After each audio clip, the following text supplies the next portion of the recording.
Hey guys, what's up? So after seeing Spider-Man Homecoming, I decided to do a quick marathon review on the rest of the Spider-Man movies.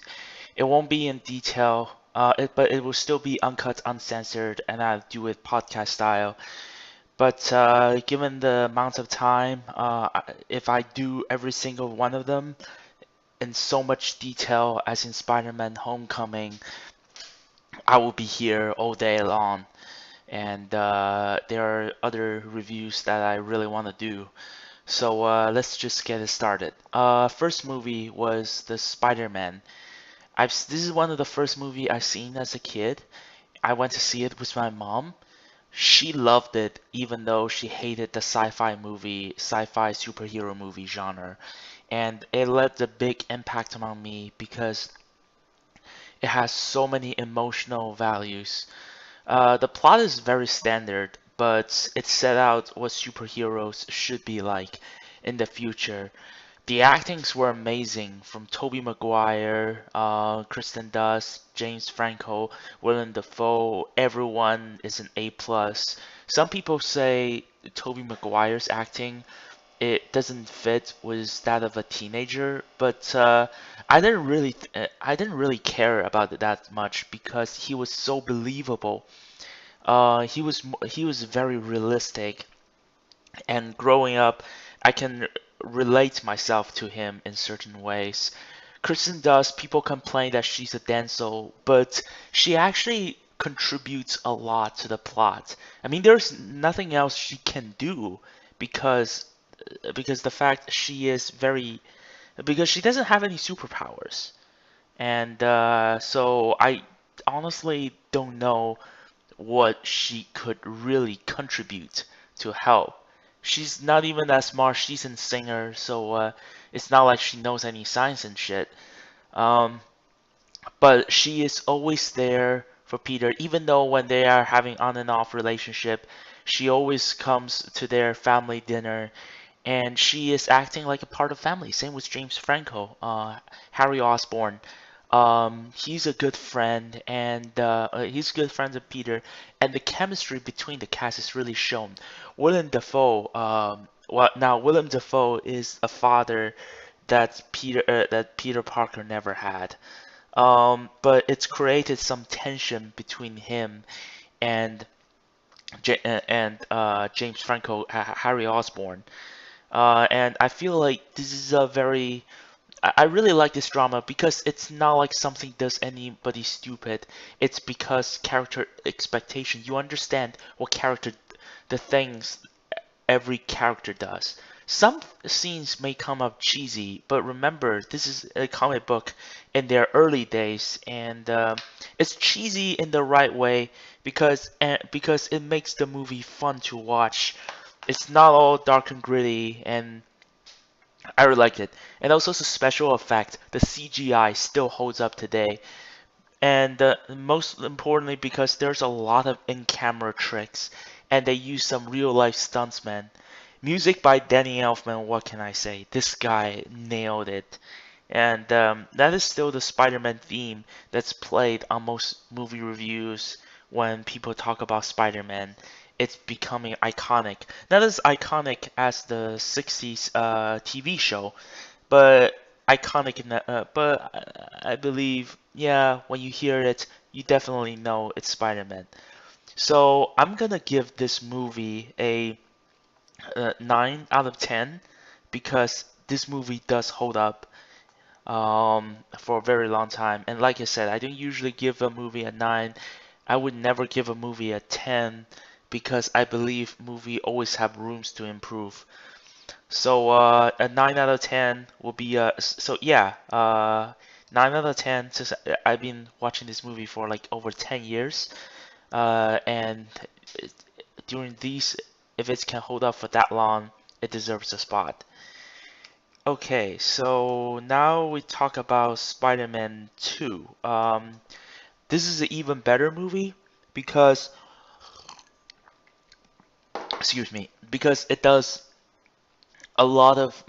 something more interesting that comic book that doesn't happen in comic book movies. First of all, it made a great sequel. Second, Peter Parker is this time they show Peter Parker in more has more problem, but not because meets a bigger villain or like more powerful villain.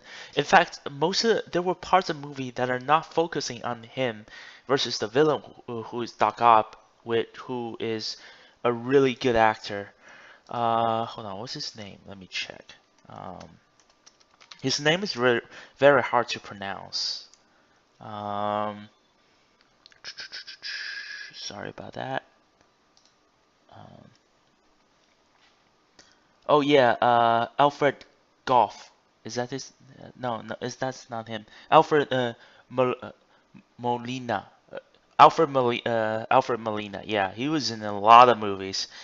And I really like this guy's act. I really like this guy. He is very convincing. He does kind of went back to the Willem Dafoe Jekyll and Hyde route. Oh, by the way, I forgot to talk about Willem Dafoe. Just one quick sentence. He's great. He had a lot of passion in the role, even though sometimes he came out a little bit over the top. But you know he's trying 100% his best.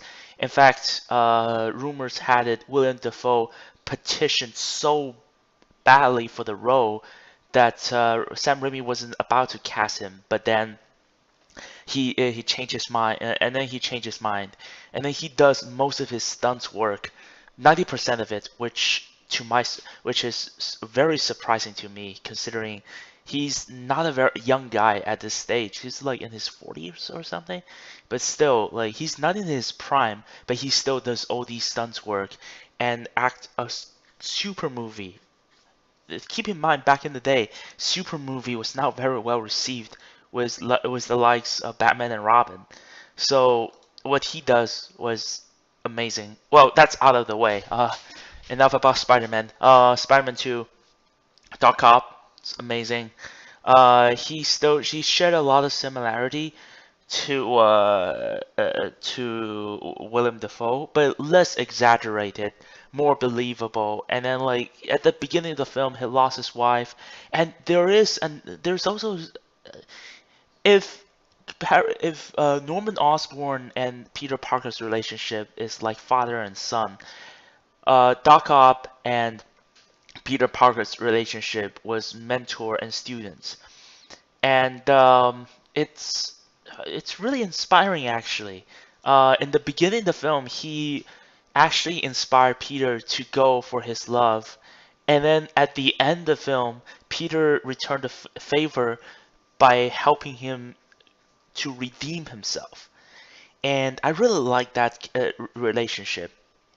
And like I said, the biggest challenge for Peter Parker is not it's not about the battle he's facing as Spider-Man, but more as him as a person, which makes him really, like I said, I will say this word a lot of time, but really it makes him very relatable to us because everyone once in a while have met a girl that they really like, and then they marry to somebody else, which can be catastrophic.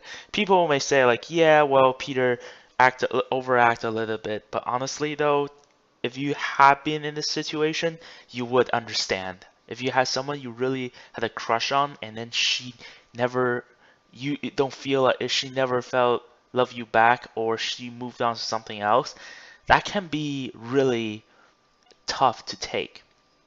On top of that, there is problems with Aunt May and him because Aunt May felt he was distant, and there was friction between Harry Osborn and Peter because Harry Osborn wanted vengeance for what Spider-Man did to his father. But Peter Parker knows who Spider-Man is, and he is very upset with the fact Peter is holding back, is choosing Spider-Man over him.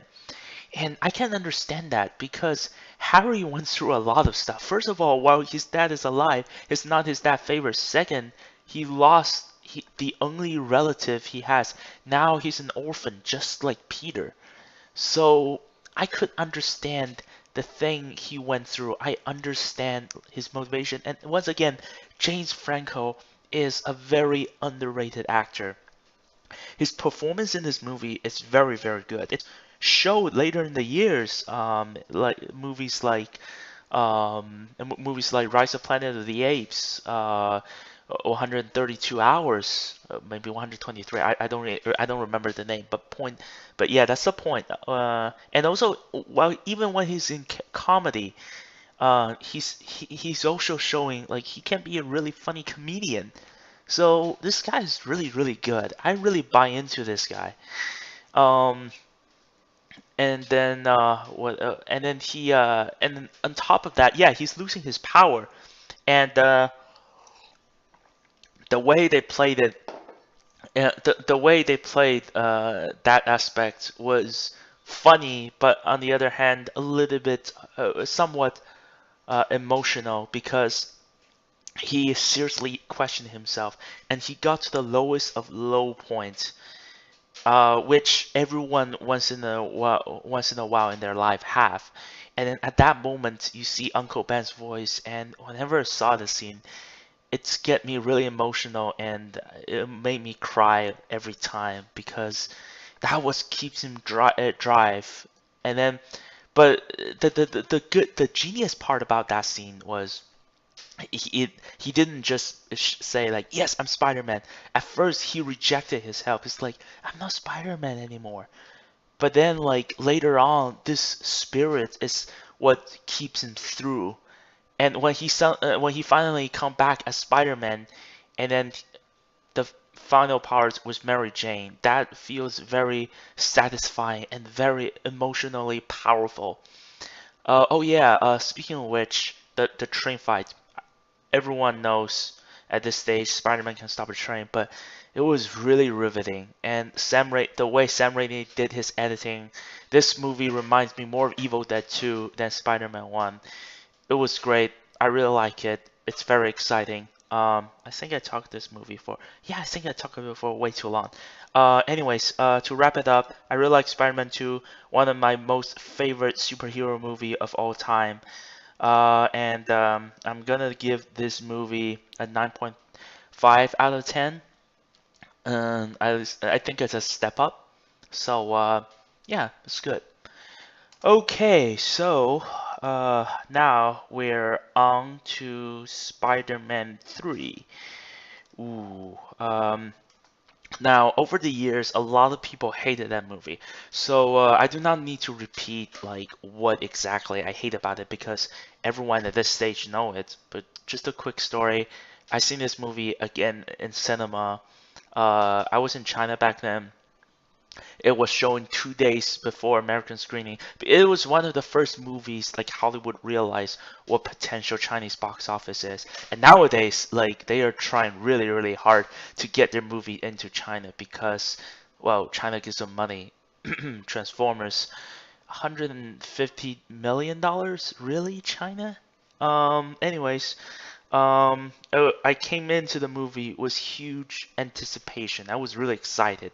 When I keep in mind, internet wasn't that big, and then reviews wasn't coming out as fast as they could have been.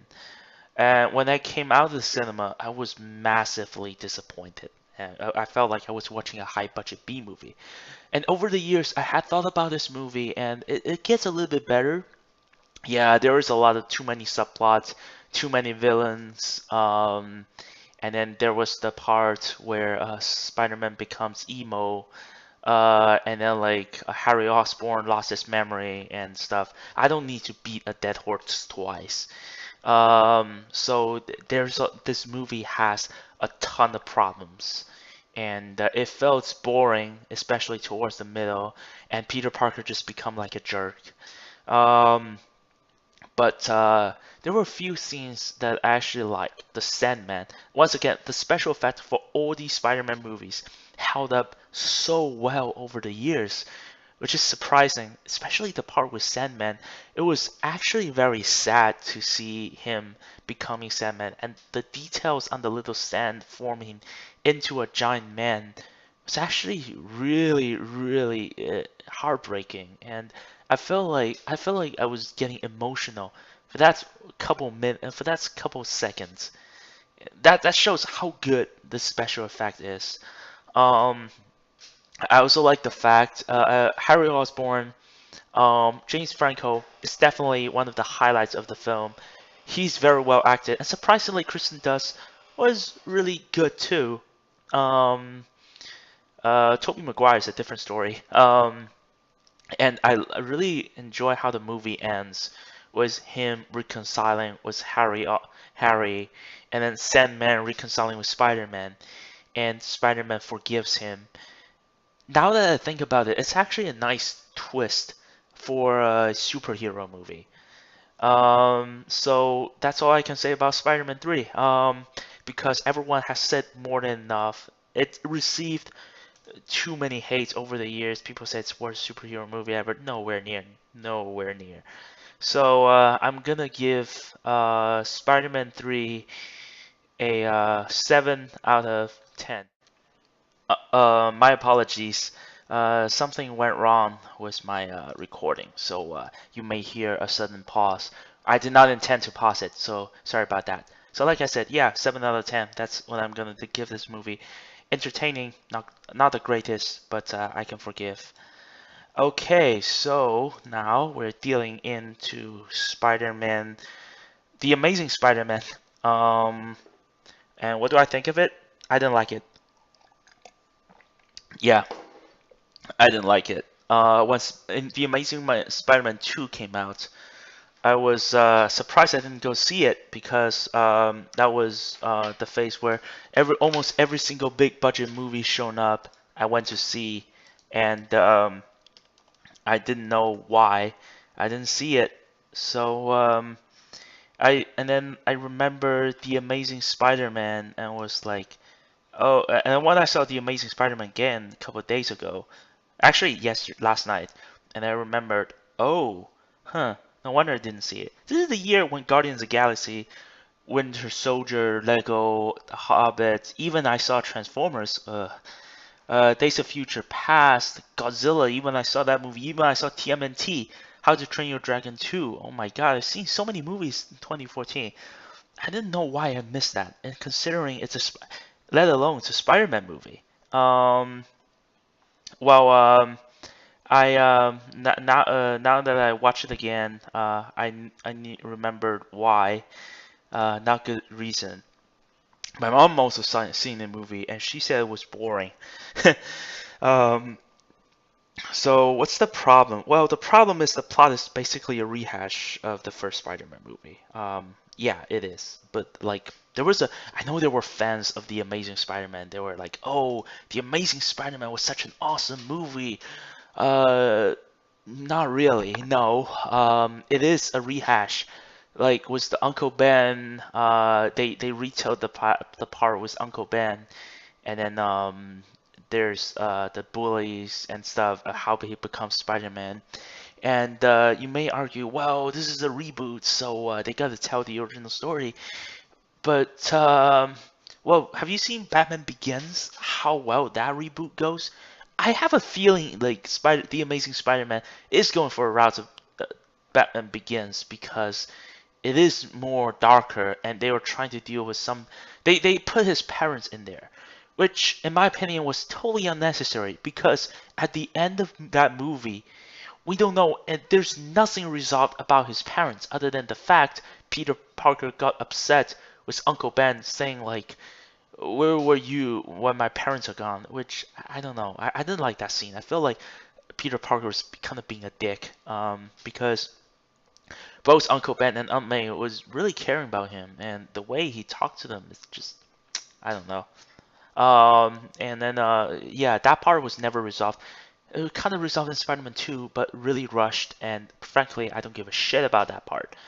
Um, the Andrew Garfield, to be frank, I don't like him as Spider-Man. I feel like is trying when he's just not very likable. Like he's acting like a douchebag sometimes. Like when he got the power, there was a part where he humiliated Flash Thompson. Yeah, I know Flash Thompson's a dick, but do you have to do that in your face? None of the other Spider-Man the movie does that. Spider-Man 1, there was a fight between him and Flash Thompson, but that fight, he wasn't intentionally trying to hurt him. People thought he was showing off, but there's like 1 second of it where he tried to felt showed off, and then because nobody understands he has superpowers. And the whole fight, he wasn't trying to intentionally hurt him. Spider-Man Homecoming, there was like a quick talk quips between him and Flash Thompson, but it was done better. And Flash Thompson, I like Flash Thompson in the new Homecoming movie. And especially towards the end, suddenly Flash Thompson becomes friends with him. It's like, why? Um, because he likes Spider-Man? Like, he doesn't know he's Spider-Man. Like, why? That's the problem. Keeps throughout the movie, I kept on saying the word why, because there's a lot of character motivation that doesn't make sense. That goes with the lizard. Oh my God, I don't know what they were doing. He um he basically was trying to find a cure for the Osborn guy who had never seen, which is I don't know why we should care about him. And and in the second half of the movie, he is actually trying to find a cure for his arm, his lost limb. And in the second half of the movie, he just suddenly decided, I want to kill everyone. And then he went to the same Jekyll in the face went that in the first two Spider-Man movies. But here's the thing: first two Spider-Man movies, yes, they had the Jekyll and Hyde face, but it was done better. There was progression. In the first Spider-Man movie, you don't know that was him throwing the bomb, and then when he sees in the mirror, and we don't know if he is that what really sees or what the hell was going on was there. And then when he sees mirror, he is genuinely shocked by his change. So there was some suspense building up to it. And the part with Doc Ock, it also makes sense because it was like the machine that is his Hyde rather than himself becoming Jekyll and Mr. Hyde. And he has been through some serious trauma. He lost his wife. He lost everything. Everyone thought he was dead.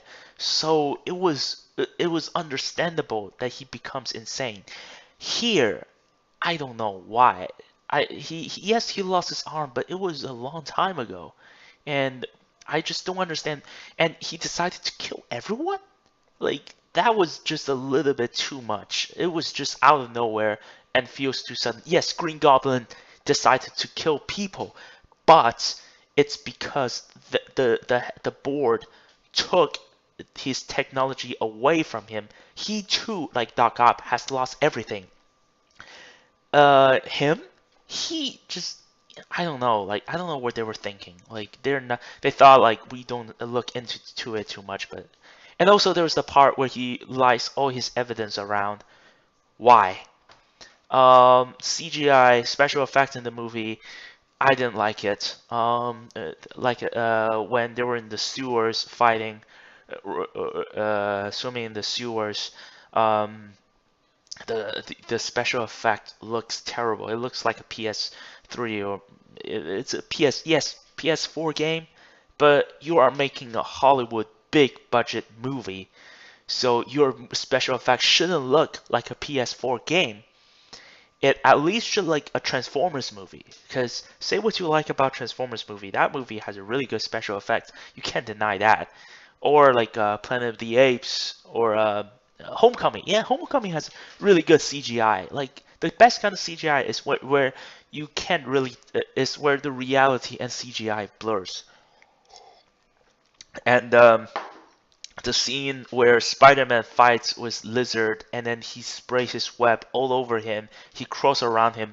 My God, that looks terrible. Yes, he is called he has Spider, but he is also a man. He's called Spider-Man, not the Spider. Um, oh yeah, and once again, Andrew Garfield, he stalks Gwen Stacy, and also one other thing I noticed. Andrew Garfield never had any friends in the movie. yes, he is in love with Gwen Stacy, but it felt a little bit forced. But you do see their chemistry. Like you do see when they flirt, when they talk, you do see there's something going on, but it's still like feel forced.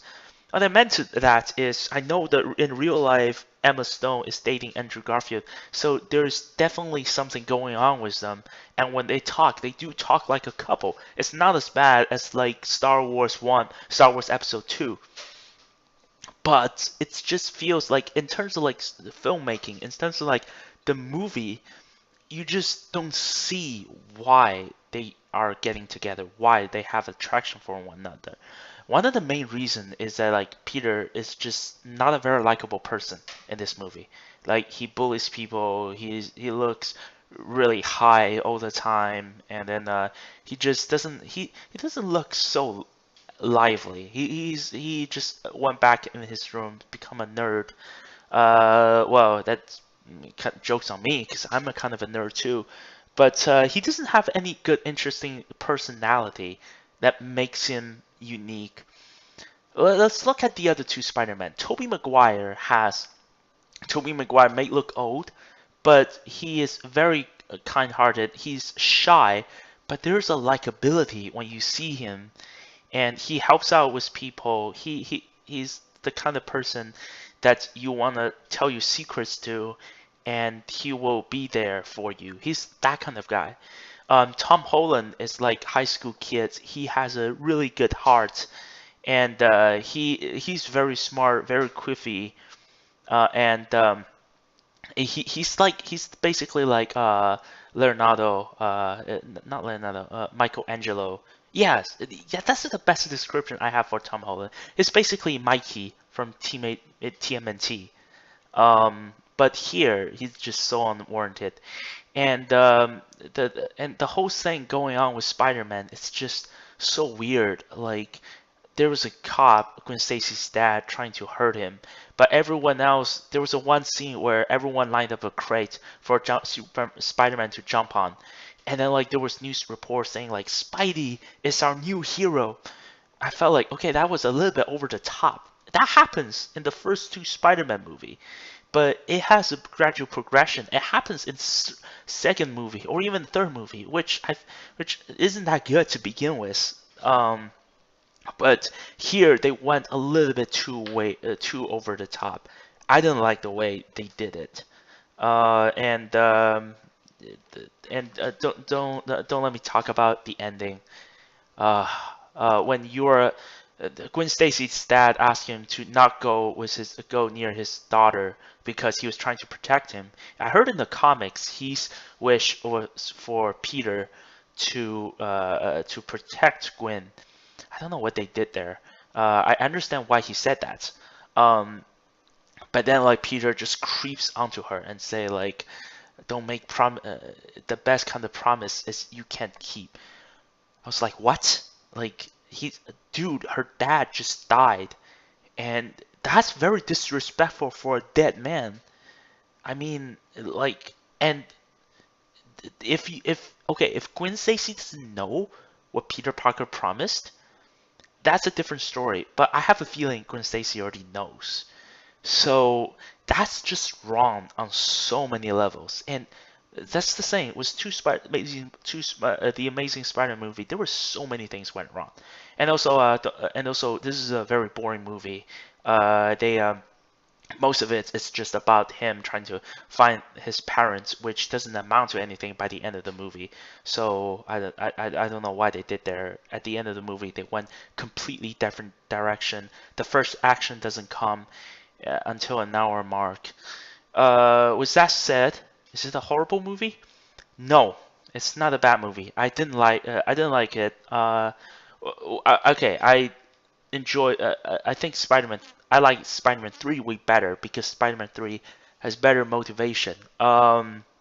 Here, it just felt too many. It just felt like they were trying to appeal way too hard to the fans who hated the Spider-Man 3, because one of the tagline when before I saw it, before like in one of the magazines, I saw this movie on the airplane. I didn't even see it in cinema. I wasn't that interested because what because like some of the articles, some of the advertisement they keep on saying was they're making an authentic Spider-Man. And at that stage, I realized something was wrong because they didn't market it as a good story or like a really fun movie. In fact, the first trailer was him jumping on a roof and then he sees a reflection of himself. I was like, oh, that's so bland. The trailer didn't even capitalize me, and the fact I think one of the main reasons why people like that movie was, oh, it's what Spider-Man should have been. Well, not really. Like in terms of personality, in terms of the execution, no, it has the elements of what Spider-Man should have been, but it doesn't have anything like what the Spider-Man should have been. What I meant to say is, okay, so for Sam Raimi, Spider-Man can shoot web from his own body, but here they make a web shooter. First of all, how the hell did he make that? That's a question. And then I like Spider-Man shooting web from his own because that makes him because he is a high school, he doesn't have any money or something, so it makes sense. And it kind of makes sense in Tom Holland's movie because the web he's created, he can still make web, but his web is not that well equipped. His suit is even looks really crappy, but that's the suit you and I can make. So I really like that. His suit has to be made by Tony Stark. But in here, I just felt like things just went all over the place. And then like say, oh, Tobey Maguire Spider-Man isn't that funny. Well, if you look at the other two Spider-Man movies, um, the first one has like when he web sling Jay Jones was like let the grown man talk, and then there was the part and he's like, here's your change. So there was a bits of humor here and there, but like Stan Lee's original quote was Spider-Man's mask was for him to hide his fear from his fear of his enemy. Now it's the complete reversal of Batman. So I'm constantly thinking the Spider-Man is actually afraid because if you and me seeing something in a gunfight, wouldn't you be afraid? So I enjoy that aspect. I don't mind if Spider-Man is a little bit less comedic, because this movie they went too far with it, and especially the Amazing Spider-Man 2. Oof. Um, so let me wrap it up because I still have one more. Oh, holy shit. I already talked about it for 32 minutes, so I definitely need to wrap it up. The Amazing Spider-Man 2 wasn't the worst thing ever. It was mediocre. So I'm gonna give The Amazing Spider-Man a 6.5 out of 10. Amazing Spider-Man 2 was a clusterfuck. It was a mess. Still, it wasn't the worst thing ever, but it's just all over the place. There's like the Rhino or Paul Giamatti that looks fucking absurd. Um, there was the story with Peter's parents. Oh, and don't mention in the beginning fight, it looks like the shaky cam was so bad, and there were some shots where it's the airplane, and you don't get the sense of air turbulence or anything. They did the shaky cam completely wrong, and there was like a Sony laptop back in the 90s. For fuck's sake.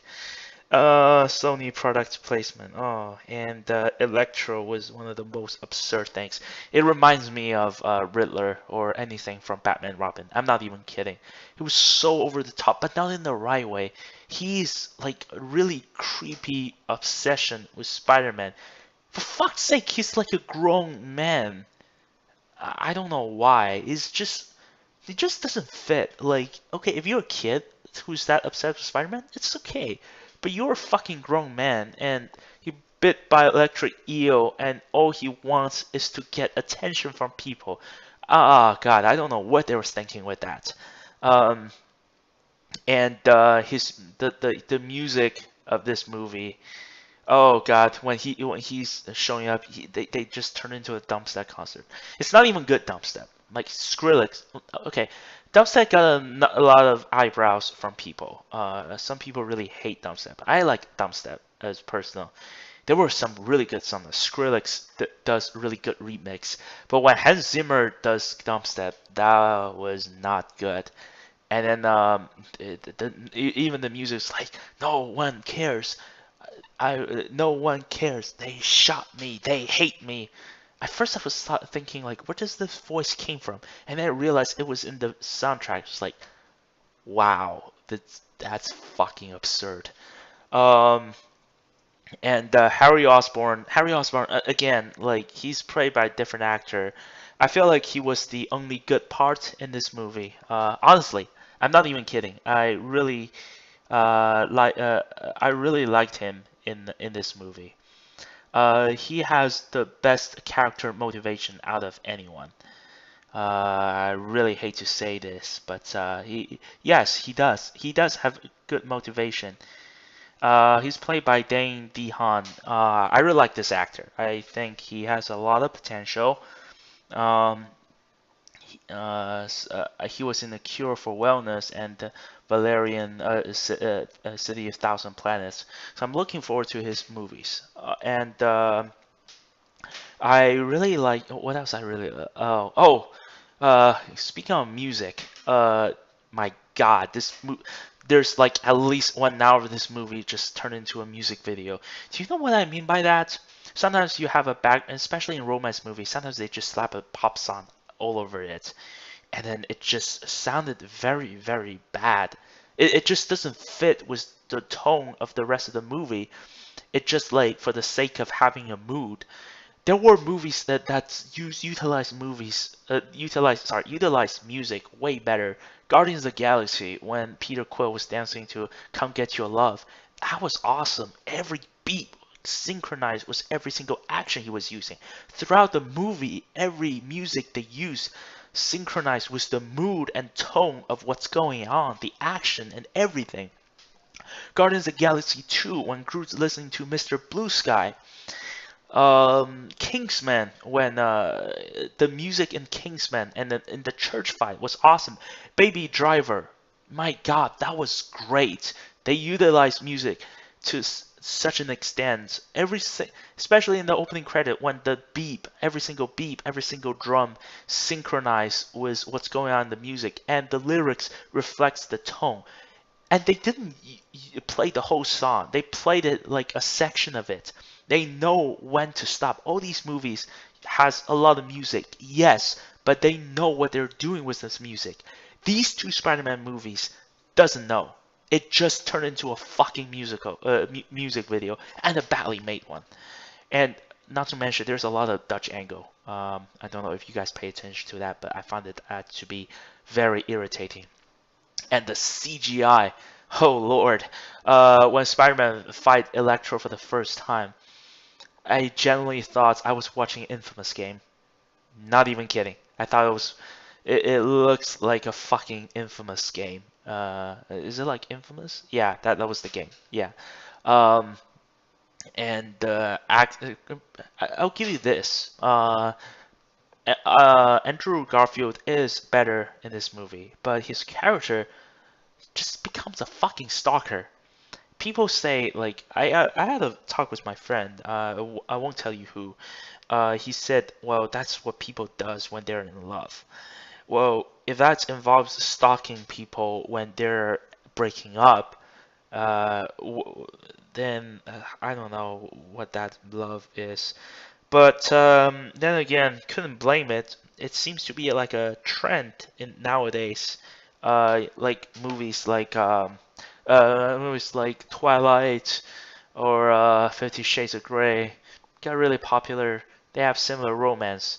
So this one is a little bit well acted. Both Emma Stone and Andrew Garfield, they were good actors, and there's chemistry between them. So give them credit for that. And Gwen Stacy, I think but in both movies, Gwen Stacy is very likable. But the problem with Gwen Stacy is this movie is like he headed right on to a crisis situation. She put herself in danger. I saw a nostalgia critic video, and he was saying, "Oh yeah, Gwen Stacy's better because he actually helped out his rather than Denzel."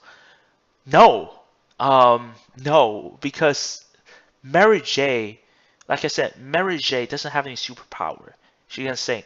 She doesn't do anything in the battle, but morally though, she gave a lot of support to Peter. I mean, she didn't do much, but the fact she kept on becoming Peter's friend and have somebody there for him, that means a lot. Gwen Stacy has that too, but like she always wanted to put herself in danger and just make her death less significant. Oh, and speaking of which, something before I forgot, there was a slapstick comedy part with the with Peter Parker trying to distract Gwen Stacy. That looks fucking terrible. I don't know why they included it there. It looks so fake. It just I don't know. It just looked like a slapstick. It doesn't fit with the tone. Oh, and there's Peter Parker's parents. Nobody gives a shit. At least I don't. And the only good part, the only good thing I can say was the ending fights was actually pretty good. Like I would give it that much. It was actually pretty good.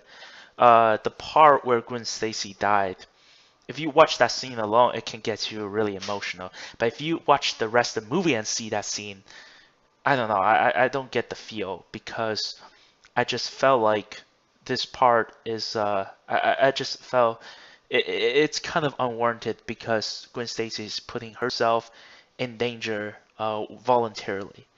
And the music wasn't that good. Hans Zimmer wasn't that impressive. The ending was fucking stupid. I have a friend. He just came to the end. He was when he saw Gwen Stacy died, and then it was the final fight. He was like, "Oh, this movie wasn't that bad." And then he saw the ending of the movie. He was like, "Really? That's how the movie ends?" That's my thought too. It was like one of the dumbest ending. And they were trying way too hard to set up Sinister Six. Uh, we all know how that comes. So overall, this is not a very good movie. Definitely not the worst thing ever. Look, I keep on saying it's definitely not the worst thing ever because these movies definitely are not the worst thing ever. They have problems, yes, but they were far more enjoyable than movies like Fan Four Stick, uh, which I will probably not gonna talk about it ever for the sake of humanity. So I'm gonna just give this movie a 6 out of 10. Um, yeah. So that's my thoughts on the Spider-Man movies. I am gonna do a Castle in the Sky review really soon, probably in a couple hours when I take a break. And I do want to talk about the two Planet of the Apes movie before going to war.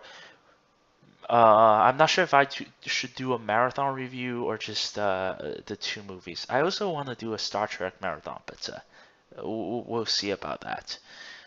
Okay, so please share your thoughts with me. Leave a comments below. And if you like my video, please click subscribe because if you think I'm good, you're pretty good too.